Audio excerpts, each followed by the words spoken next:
Good morning.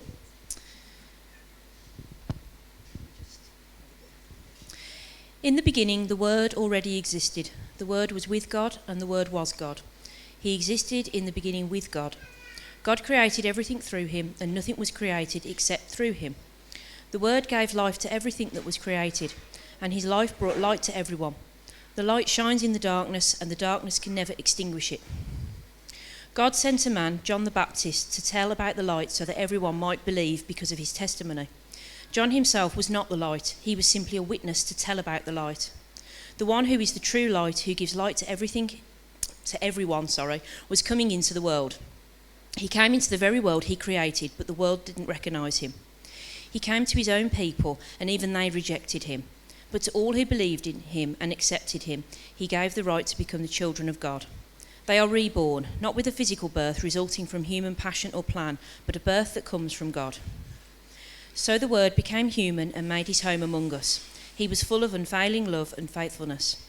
And we have seen his glory, the glory of the Father's one and only Son. John testified about him when he shouted to the crowds, "This is the one I was talking about when I said, 'Someone is coming after me who is far greater than I am, for he existed long before me.' From his abundance we have all received one gracious blessing after another. For the law was given through Moses, but God's unfailing love and faithfulness came through Jesus Christ. No one has ever seen God, but the unique one who is himself God is near to the Father's heart. He has revealed God to us." Thank you, Taria. So, today we're, like I've explained, we've started off working our way through the candles. And so our first candle that we looked at was hope. And especially bearing in mind that Christmas, for many people, as I explain this, for many people Christmas is a time of joy. It's a time of mystery, of wonder. But actually also at the same time, for many people, it's a time of pain. It's a time of hurt. It's a time of a reminder that actually life isn't perfect. It could be for some people that actually the financial pressures of Christmas, as we've already looked at when talking about Birmingham City Mission, that perhaps for some that actually Christmas is just a reminder that you're barely making ends meet, and Christmas is just more of a financial burden, that this is something again where it's a struggle, or maybe you feel it's an addition to that kind of rattling up sense of failure for so many. For others, it's that this is a time when families come together, and actually so many people are struggling because, well, their family isn't able to be together for whatever reason that might be. Maybe it's that somebody has passed away who should be at the table. It's a reminder that they're not there. For others, it could be that it's a reminder that your family is broken and is living in different places. There's so many reasons why that's something else. For some, it's that actually you're struggling health-wise at the moment, and this is supposed to be a time of wonder and joy, but actually you or your loved ones are suffering with pain. And so we're just making a thing this Christmas of actually saying, do you know what? Actually, to not all of us, this is a wonderful time. For some, this is actually a time of pain. And we just want to say as a church that we're standing with you.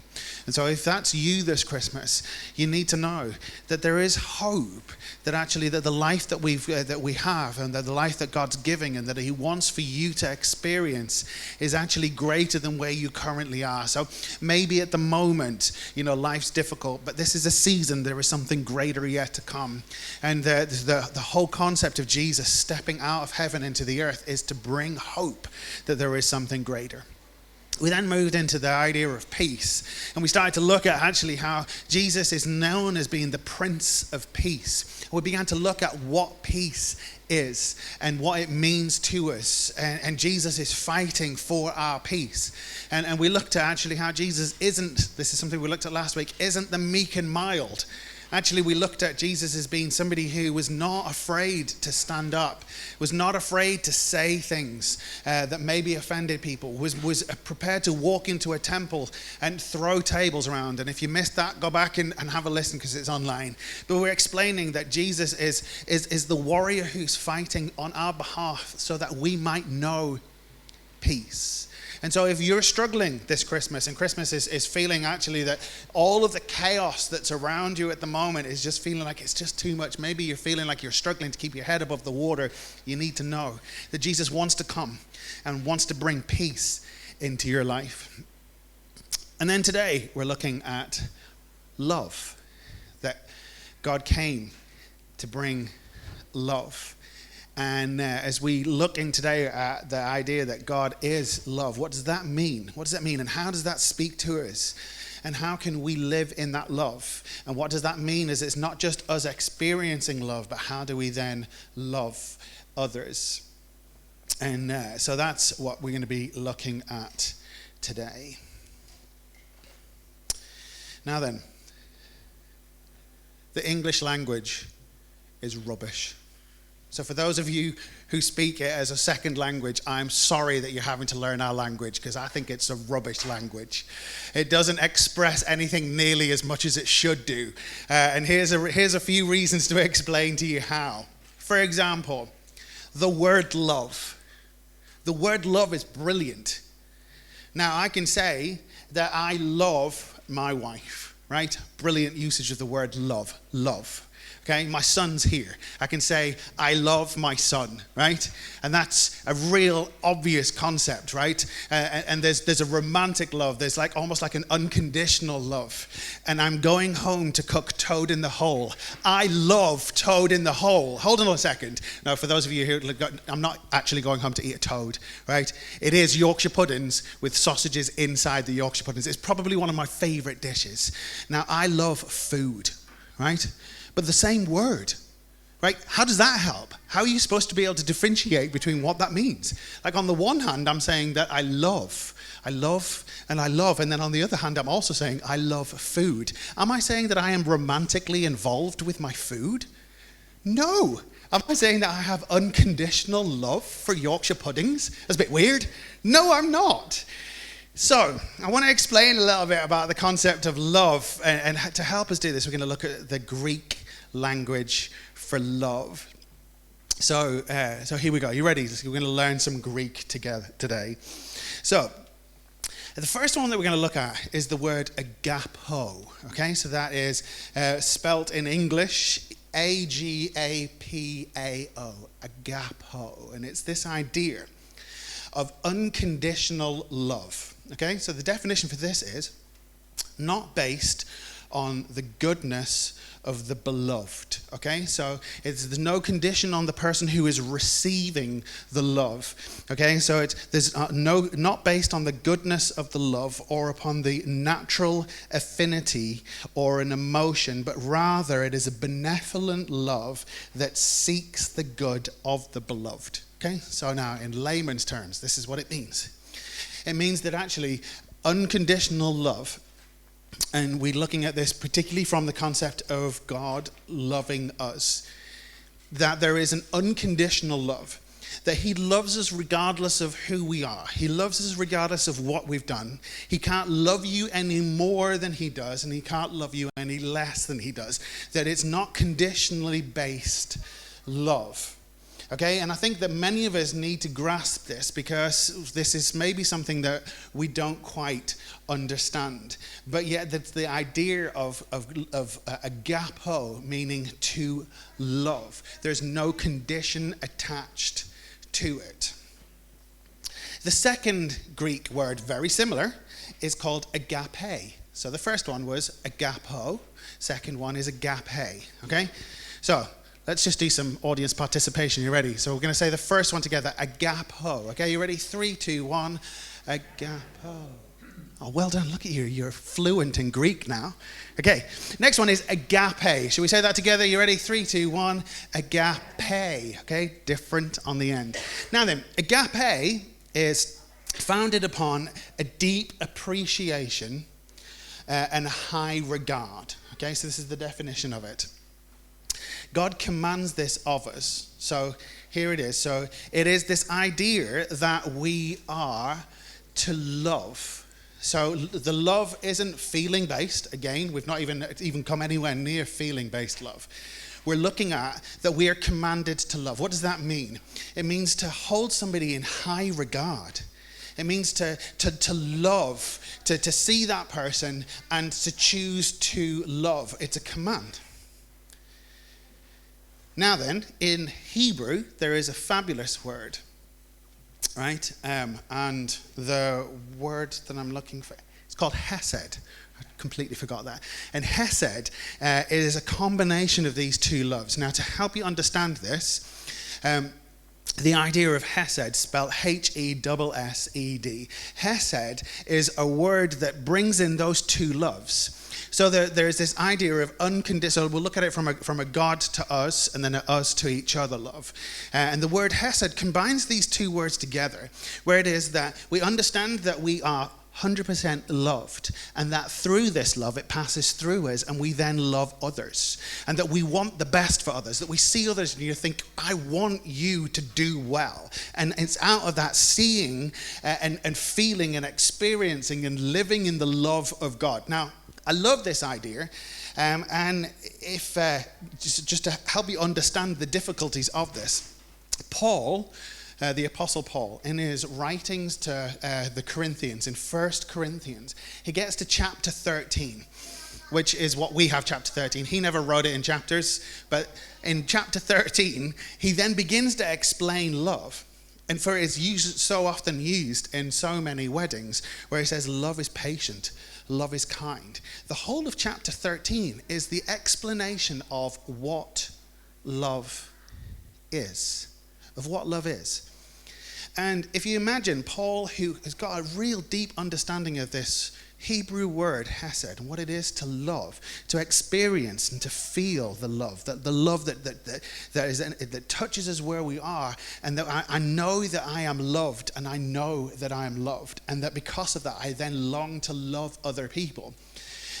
Yet the Greek language didn't have a word that did that. So he's trying to explain the concept of hesed love through the lens of the Greek word love. So as you read through 1 Corinthians chapter 13, a lot of the theologians think that actually what Paul is attempting to do here is unpack the word love, hesed, in Hebrew into a Greek wording. And so what I'm trying to do today is take the Greek word and unpack those for us, because our word, in as much as he was frustrated that the Greek language wasn't good enough to explain the Hebrew, I'm struggling today going, the English language isn't good enough to explain the Greek, which wasn't good enough to explain the Hebrew. Does that make sense? Yeah? And so I'm trying to explain the concept of that. Now let's move through to our next one. Our next word is called phileo. And this is spelled Phileo. Okay? Phileo. Okay, we're going to say it together. 3, 2, 1. Phileo. You guys are brilliant. Okay. So phileo, now this is a love that many of us get. Right? A love that is founded upon a feeling. Now, this could be friendship. It could be a fondness or an affection, a delight, an attachment. Okay? So when most of us talk about love in the English language, more often than not, the word that we have is love to explain a feeling. So when you meet somebody and there's that natural click in a friendship, those friendships happen and they're brilliant. And that you find like a natural affinity to that person. You're like, I like that person. That's called phileo. In as much as when you meet somebody and you are romantically attached to that person, you're like, wow, like I feel there's an emotion here. And again, that word that we have, love, is also, in Hebrew, what we're talking about is a feeling-based love. Phileo. And then the last one is called, are you ready for this? Philadelphia. I don't think any of us have got any problems in saying this one. Shall we say it together? You ready? Philadelphia. I'm not talking about cheese, just in case you wondered. Not soft cheese, this isn't. No, it's not even the city, Philadelphia. Okay, here we go. So to pull the two words apart, the first one is Philadelphia comes from phileo, and adelphia, it means, so we've already looked at phileo. Phileo means to love, and adelphia is adelphus, which means brother. Okay? So, and this is brotherly love. And so it's that friendship that's not based on emotion. There's that kind of like the way that you love a sibling, that there's an aspect, and we can have friendships that are almost Philadelphia, that are feeling based, but also we can have friendships where there's just like we're good, like there's something strong there. And so quite often when we're looking at, and when John is talking about love and loving others, that actually what's used here is a mixture of all of these words for love. I'm just going to work my way back through these in a moment and just explain this. But as we look at today, what is love? What is love? Baby, don't hurt me. Anybody else? Hadaway, sorry, that was a reference to the 90s. Hadaway asked that question in one of his songs. What is love? Baby, don't hurt me. You're all like, no, stop, please. My wife is asking me to stop. But good question. What is love? And actually, this is what we're trying to explain as we look at this. So first of all, as we kind of work our way back through this, Philadelphia. Now, I want to encourage us that we build friendships that are like brotherly, sisterly friendships, where there's that sort of kinship aspect. And this is something that takes time sometimes, because if you look at siblings, they aren't just siblings. It's not a small thing. Siblings go on for years, and I'm blessed that I've got a sister that I actually get on really well with. But if you also look at, there are some siblings who just don't naturally get on, and there's that aspect as well. But this concept of love that is a long-lasting, long-term friendship. Now, when God in Matthew chapter 22, when he says this, Jesus replied, "You must love the Lord your God with all your heart, all your soul, and all your mind." Right? When he's saying this, what he's saying here is, he's not saying you must phileo, okay? Because most of us have got this concept of love as being that it's an emotional-based thing. What he's actually saying here is that you must agape. That's to see the person, to see them for who they are, and to say, I want the best for you. Right?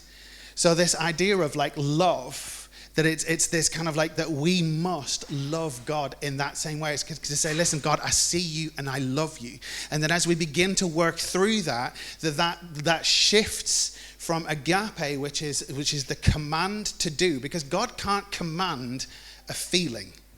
And I'm saying this to you because God can't command a feeling, because I don't know about you, but I can't suddenly make myself romantically love somebody. That doesn't happen. But I can say that I choose to see that person and to love that person. And in the following verse that goes after that, he then goes on and says, and then love your neighbor as yourself. And it's this same concept of love in action. Love, therefore, not being a feeling, but it being a verb.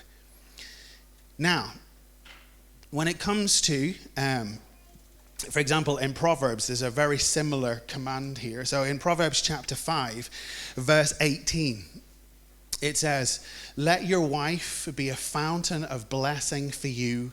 Rejoice in the wife of your youth. Now, I love this, because this command here is to love.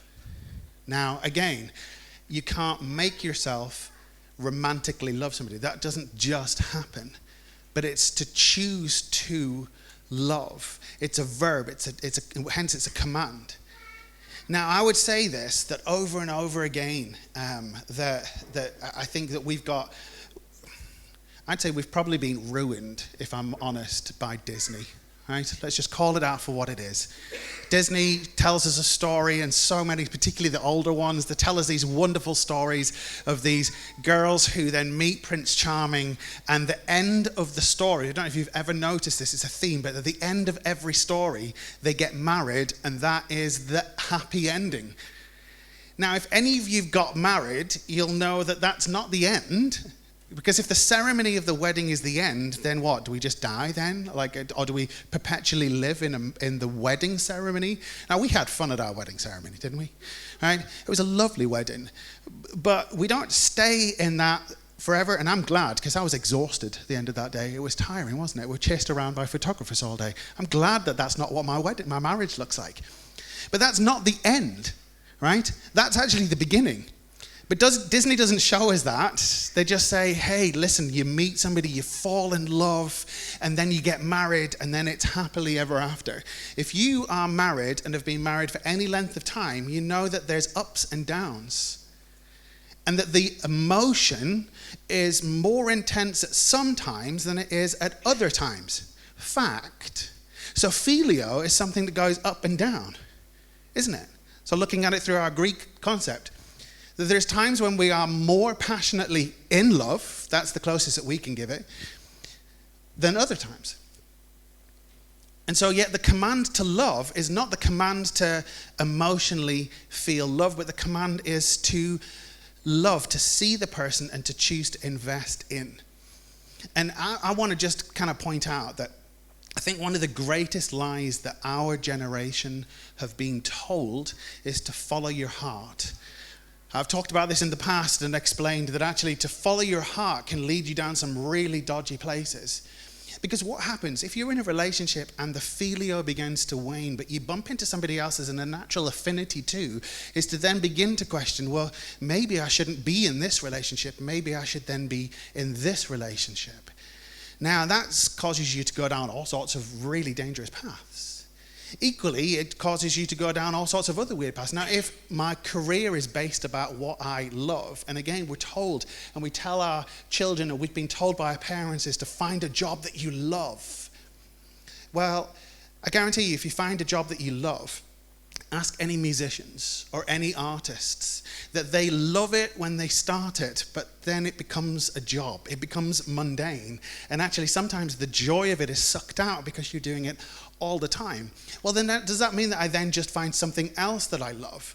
Well, then you bounce around in the lower tiers of a job, never actually getting better at what you do because you just move around. Ask any musician who's a teacher of somebody that teaches an instrument, they'll tell you the same thing. That we have a tendency to say, I was chatting to Daniel the other day, and I was talking to him about what instrument do you want to play? And within that conversation of about 4 minutes, he gave me 5 different instruments that he was equally as passionate about, right?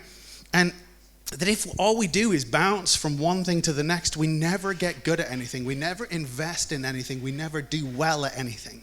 Now, if I can see that with musical instruments or art or jobs, then I can equally see that in relationships. And that's dangerous. So when we say follow your heart, that is a recipe for disaster. It's a recipe to see broken relationship after broken relationship.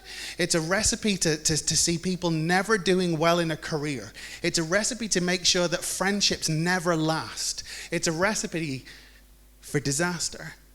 So when God here is saying, let the wife of your youth be a blessing to you, rejoice. This is, in another translation, it is love your wife. In the same way as looking at Matthew chapter 22, verse 37, where it says, love the Lord your God, or verse 38, where it says, and love your neighbor as yourself. These are commands. It's not phileo, it's to say, no, I'm choosing to see that person, and I'm choosing to love that person. I'm going to keep loving. Even though they might hurt me from time to time, I'm going to keep it. Even though I might not feel in love today, I'm going to choose to love. I'm going to choose to love, and I'm going to choose to love. And this is why when Jesus says, love one another, and that the world would know that you are my disciples because of the way that you love. This is the command, and this is why it matters. Because I think inside each of us, there is a desire. There is a desire to know and be known, and to love and be loved. And I think that each of us desperately wants to be loved. And I say that for myself because that's true about me. I say that for each of you because there is a real desire to be loved, which then brings us back to agape. And today, I want you to know that this Christmas, actually you might be struggling, that this Christmas, maybe your marriage isn't brilliant at the moment. Maybe that your relationship has fallen apart. Maybe that you're on your own this Christmas. Maybe your spouse is no longer with you because just life has taken them away. Maybe you're single this Christmas. And actually the concept of love, and when you're seeing all of these families get together, and it's again a reminder that yours isn't maybe the way that you'd like it to be. As we've lit the candle of love today, we need to hear this. That God loves you. He sees you for who you are. There's no condition based upon this love, that he loves you and that he longs for you to know this love. And that as we then respond to this love and we are then welcomed into his family, again, as we took some time just looking at that brilliant Bible verse that Tori has started us off with today. And it talks about Jesus being unfailing love. And because of that love, that was what drove him to step out of heaven and to be born into a fragile body. Because he loves you, because he knows that the way for you to be whole is for the things that are not right in your life to be taken away, for the sin of your life to be taken away. His longing is for you to know wholeness, and he wants for that to be something that's real. He offers that of himself. And so as we finish today by just looking at this, the last of our candles, we're just going to pause again